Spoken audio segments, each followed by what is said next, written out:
Hello, everyone from Chelsea Fan TV. My name is Alex, and I'm here with Kev for another episode of the Chelsea Fan TV preview show, where me, myself, and Kevin we discuss what's going to happen in the next game, what's anything Chelsea.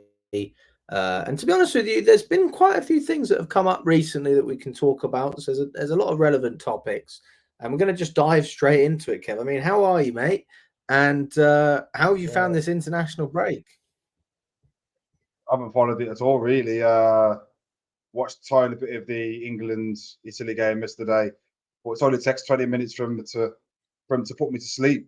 I just can't get interested in it. International football's not the same as it used to be when I was growing up, when we had that brilliant start of the level with Beckham, Gerrard.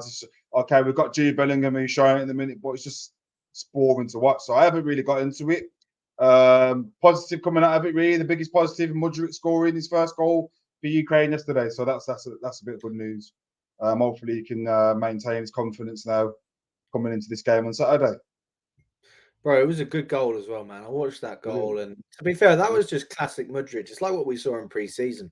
And every time you see him training, and for actually, to be fair, even when you see him play, you know he's got that shot on him, but he just hasn't come off yet. So hopefully that's the first of many, and hopefully we can see a few of those for Chelsea, not just Ukraine as well. But mate, let's go. There's some big news. Obviously, Chelsea. We recently bought um, Stole.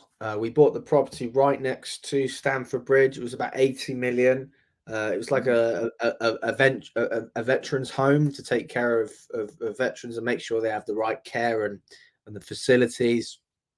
And there's been like a big back and forth about who's going to get this. Are Chelsea going to get this?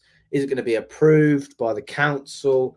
All these different factors that have gone into it. But finally, we've sealed the deal. And I think Chelsea fans have to be happy about this, because if this doesn't guarantee we're going to stay in the same place when we rebuild our stadium or redevelop our stadium, then I don't know what does, because we spent 80 million pounds. There's clearly an intention from the ownership to stay where they are on the current site, which is so positive, because we heard things about moving to Earl's Court and other locations where we could develop a bigger stadium because of some of the restrictions.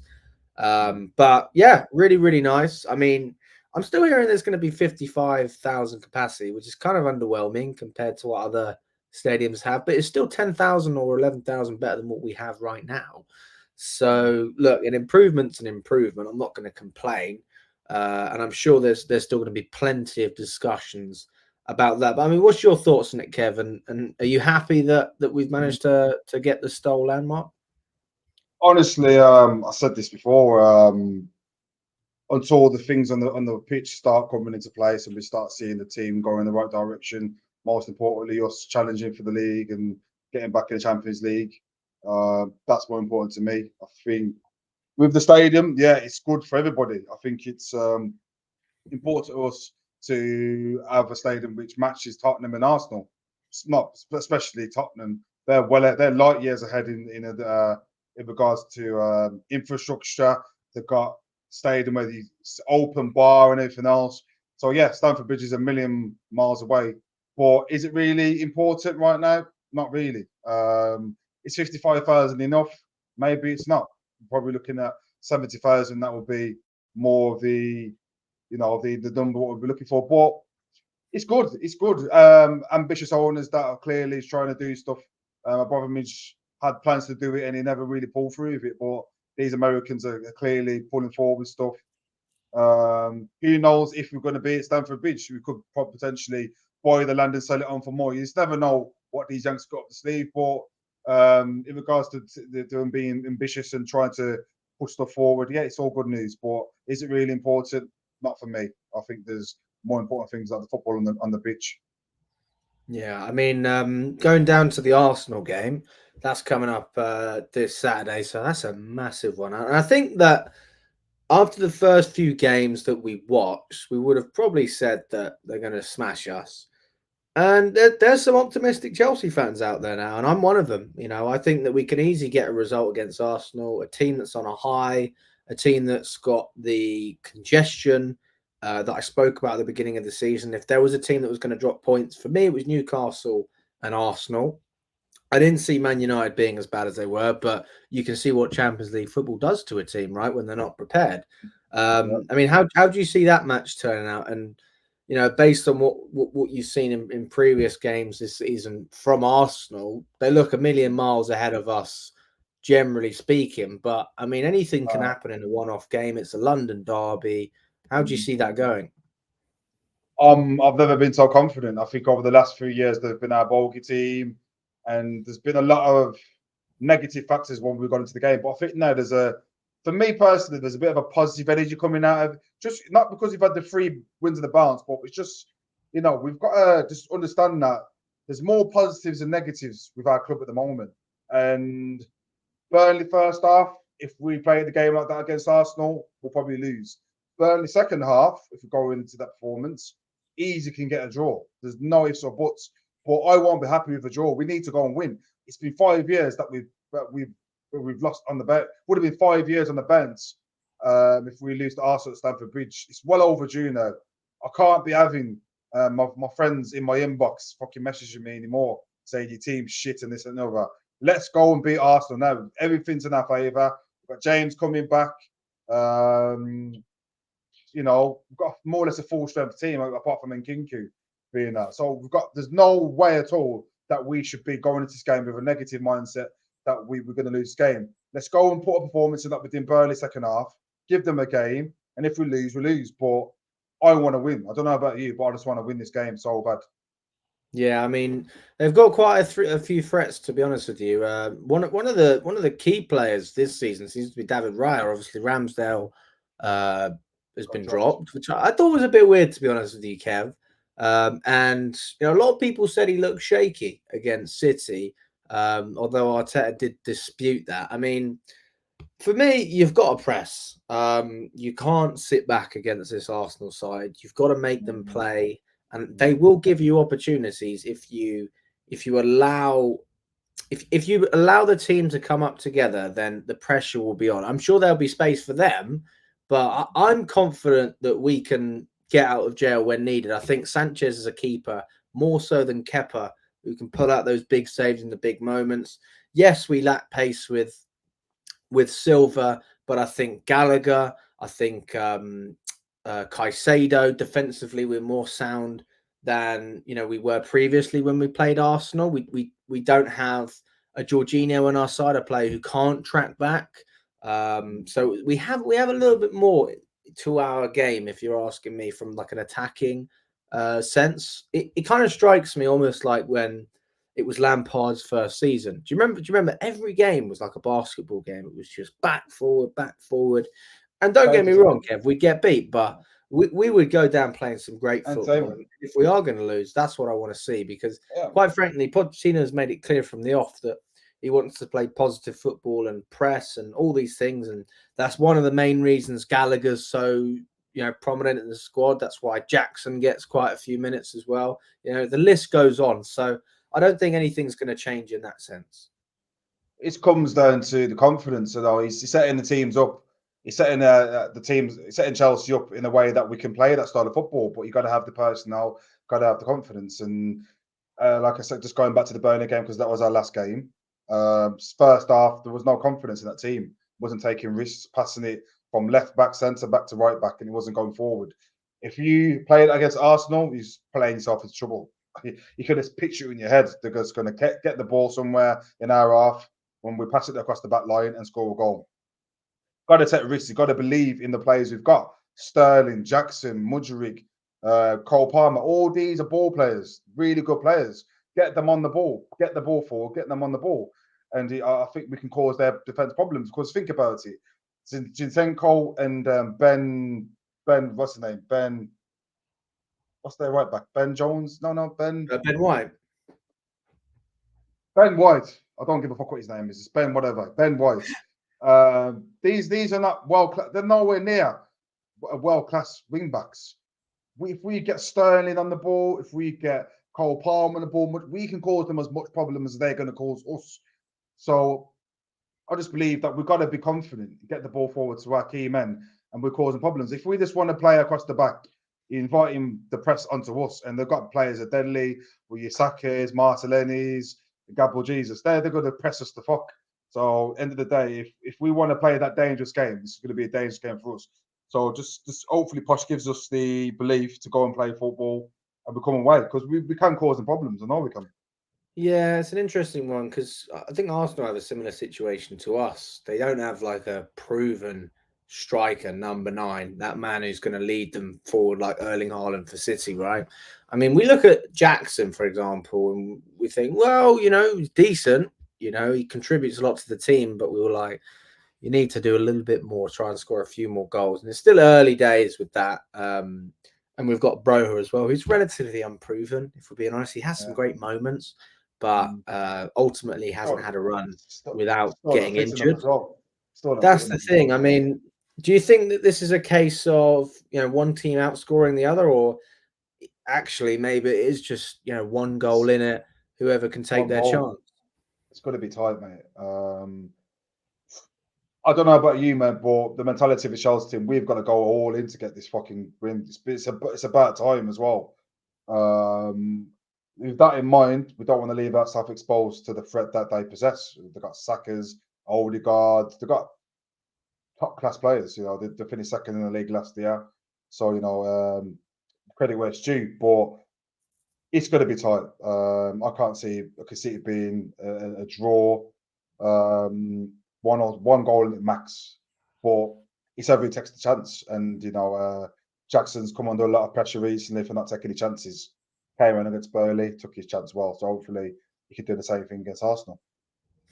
Yeah, man. I mean, I don't know. I mean, it looks like Reece James is coming back to fitness, but he probably won't start. So I can see Gusto starting again, but maybe James comes off the bench. I mean, if we can get James off the bench, I think he's capable of changing a game straight away. But I'm still confident with Gusto, to be fair. But it's going to be interesting, like watching him against Martinelli. That's a tough battle, mate. Martinelli's one of the best players in the league. He's so aggressive. That's what I love about it. Everything that we criticize about Sterling, and I know Sterling just came off a great game against Burnley, but he's not been great for us. Let's be honest. Everything that we've criticized that Sterling doesn't, Martinelli does. He's direct. Sterling did it last game. Sterling did it last game, and he did it against a poor opposition in Burnley. But there's a player in Sterling. He's just come under a lot of. We just need to see it against a bigger team, though, Kev, because it's all great doing it against Burnley. This is his chance. This is his chance. What I say is he got my mentality for being a coach, whatever situation is. If you go off the last game, and the last game he played, he was the best player on the pitch. So I'll start him again, and I'm sure it's give him the confidence. Like I said, Martinelli versus Gusto. Gusto's got it in the locker to keep him out. He's been probably, he was one of our best players until he got suspension. Bringing James back so soon, I don't think that's the right thing to do. I just think with James, there was talk about him having another setback. I could see it going within the next couple of weeks if you don't monitor it properly. So just play Gusto, give James 10 minutes, 15 minutes, 20 minutes, and gradually build him in as James is going to be back out again. But yeah, it's going to be tight. Whoever takes the chances wins the game. It's as simple as that. Where does that leave Mudryk then if Sterling's starting? Because you would think he's going to be on the left, or would you have him on the right-hand side? I'd go. It's hard because I know Gallagher's going to start just because he's pressing, and I think we've Declan Rice is his good mate as well, best mates for the academy in Mount and Gallagher. I think he'll be well up for it. I think he'll stop Rice playing his balls, because Rice, when he gets on the ball, he can ping the ball around. So you need someone to stop that play from Rice. So I think Gallagher's a good player to have in there. So you'd have Gallagher attacking midfield. You'd have probably Sterling on the right, and you'd have Sterling on the left and Palmer on the right.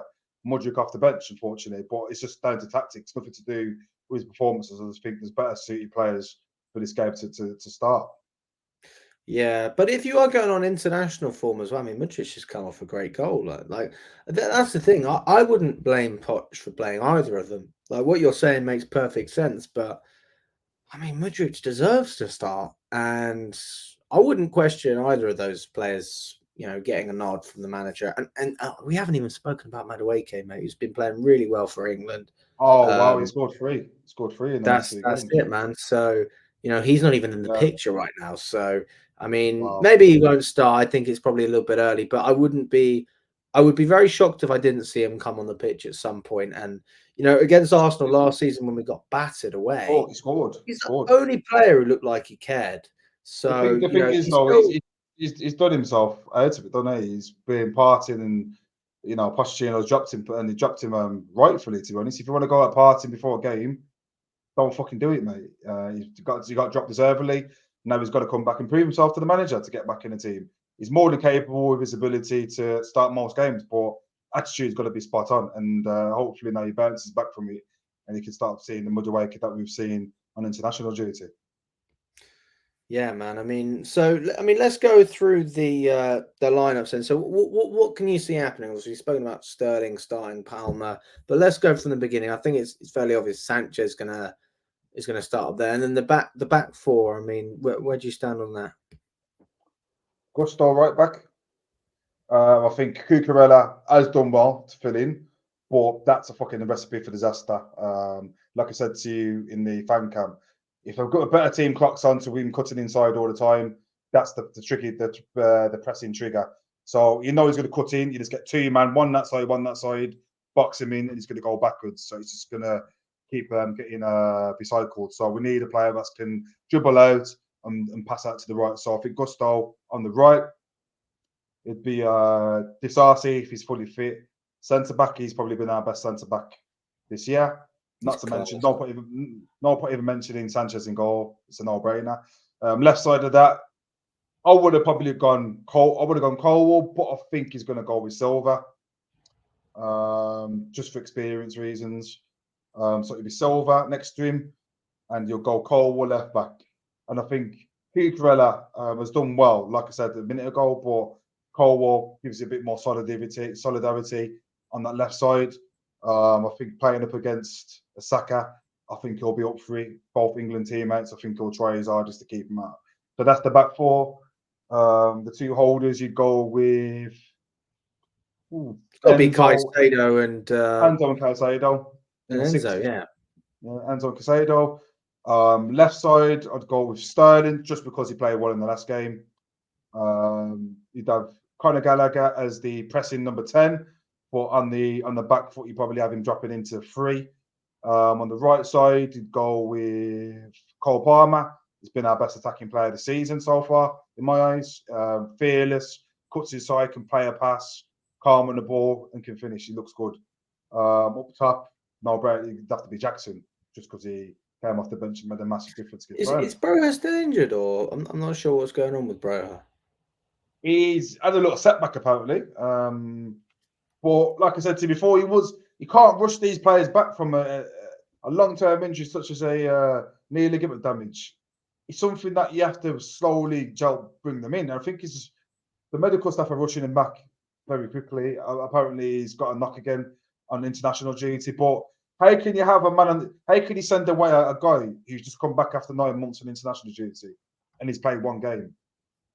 Stupid. Yeah, So that is weird. It is what it is, mate. Yeah. So Albania did call him back, so he's obviously eligible to play. I just don't get that though. I mean, Cole Palmer, he had a little niggle, didn't he? And England sent him back. So it's nice to see that, the countries have some sort of empathy towards the clubs or the players, because these players have been run into the ground, Kev. And let's not forget, we don't even have European football, right? Just pointless games, all you know what I mean.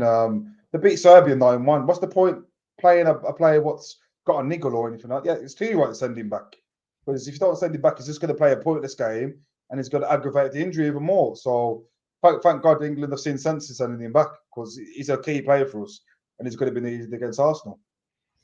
Yeah, man. I mean, what about Arsenal then? Where do you see their main threats? I mean, I know I've mentioned Martinelli, and we've spoken about Rice, and how things are going to go in that sense. But I mean, they're on form, mate. And when you look at the results they've had this season, I mean, they beat Man City in the Community Shield, which sets a great precedent.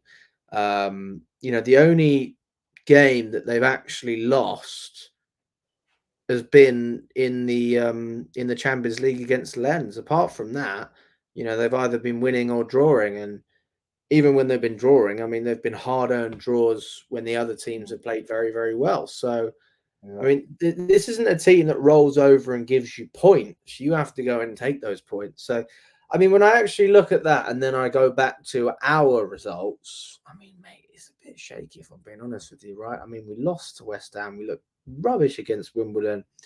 Nottingham Forest, which is a disaster. Bournemouth didn't look great. Villa, we lost. Managed to scrape a win against Brighton in the cup, which I have to admit, gave Pochettino a little bit of a confidence boost, which we needed. And then we've managed to, pick up some consistency, but by no stretch have we ever looked convincing for a full 90. And, even if we looked good for periods, it might be like with Fulham, right, when we scored 2 goals in quick succession.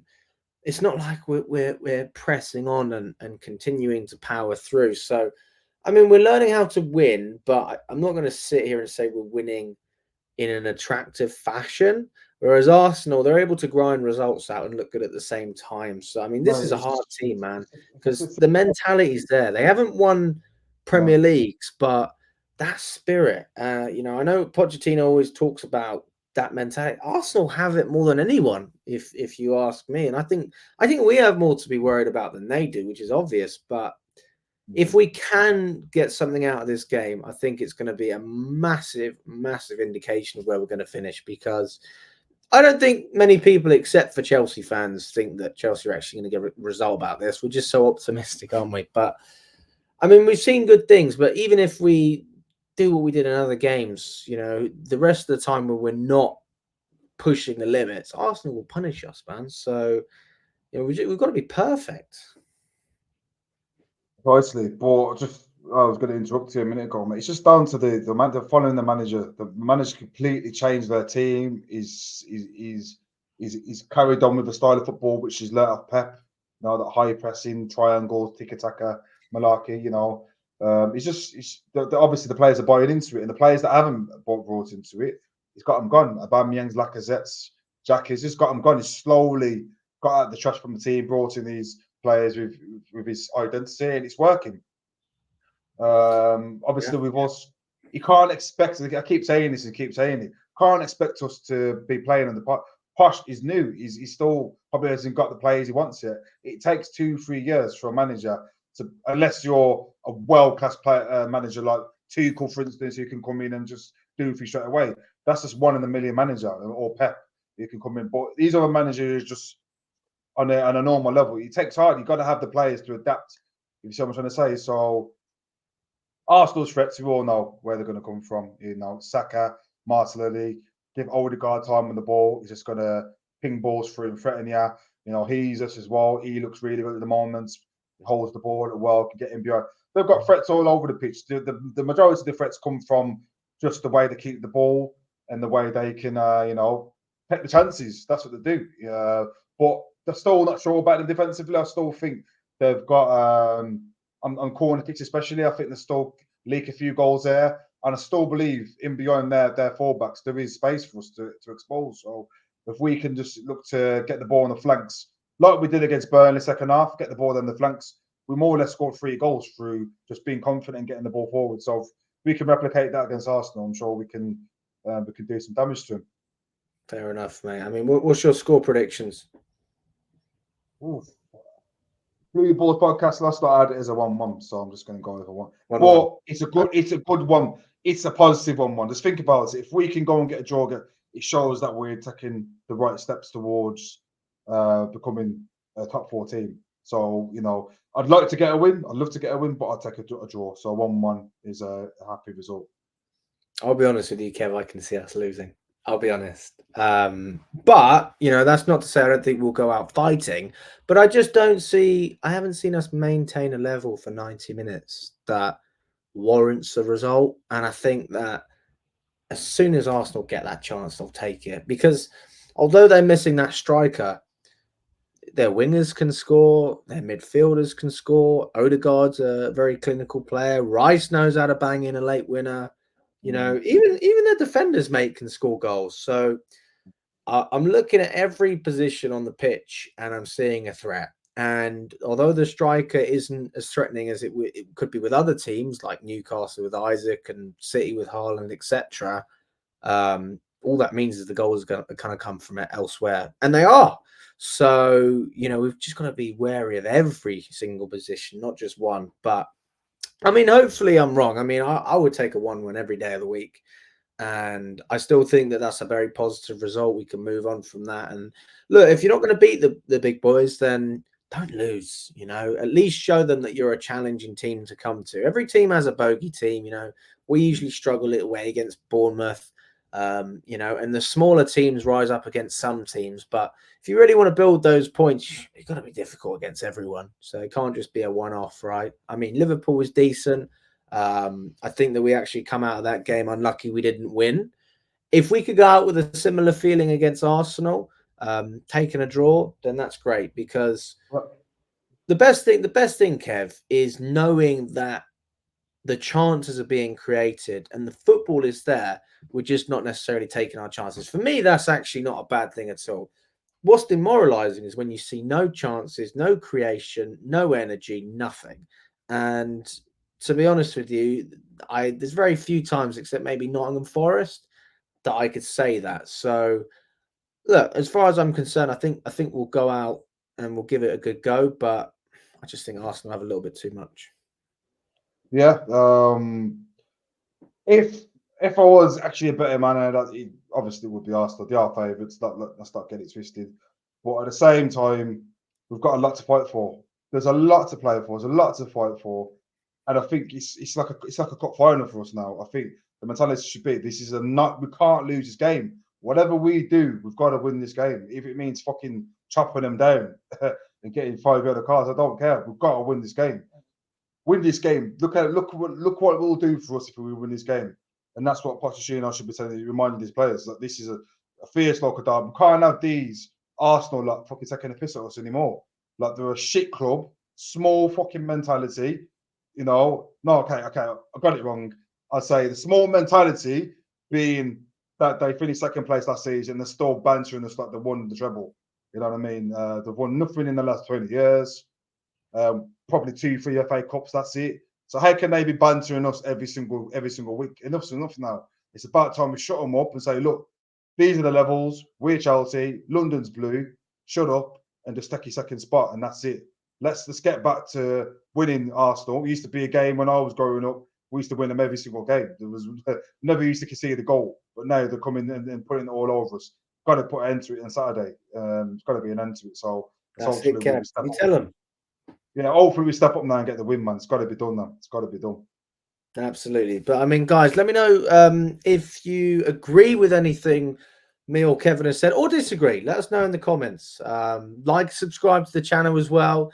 Really looking forward to this game. This is a big one, guys. And look, I mean, we've won a couple of games now, so we've got to be a little bit optimistic going into it. But listen, guys, like, subscribe to the channel. We've hit 200,000 already, so we're going for 250. But listen, always a pleasure, Kevin, and I'm looking forward to speaking to you again very soon, mate. Bro.